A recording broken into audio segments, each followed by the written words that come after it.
ఇక మెదక్ జిల్లాలో అంగన్వాడీ సిబ్బంది నిర్లక్ష్యంతో 8 మంది విద్యార్థులు అస్వస్థతకు గురయ్యారు. శివంపేట మండలం రత్నాపూర్ అంగన్వాడీ కేంద్రంలోని నీళ్ల బిందెలో సుందెలుక పడి చనిపోయింది. అదే బిందెలో నుంచి నీరు తాగిన చిన్నారులు అస్వస్థతకు గురయ్యారు.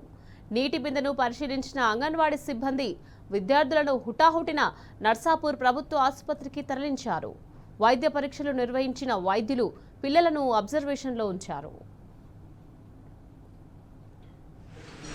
మాట్లాడుతున్నాను సార్. మా బాబు రిషివర్ధన్ అంగన్వాడీ స్కూల్లో చదువుతున్నాను. అయితే నిన్న జరిగిన నిన్న ఫుడ్ తింటున్న టైంలో వాటర్లో సుందరగా పడి అందరు పిల్లలు వాటర్ తాగడం వల్ల కొంచెం ఇన్ఫెక్షన్ అయింది. ఊళ్ళో నుంచి వాళ్ళు స్కూల్ తరపున ఆటో పట్టుకొని హాస్పిటల్ తీసుకొచ్చారు.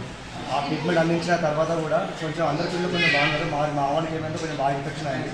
నైట్ అందరి పిల్లలాగే ఉండడం ఏమనుకున్నాము, మా పనులు ఏమనుకున్నాక నైట్ 11:30, 10:30 ఆ టైంలో కొంచెం కడుపు బాగా వాచింది. ఇలా వాడడం వల్ల తీసుకొచ్చి హాస్పిటల్లో తీసుకొచ్చినాము.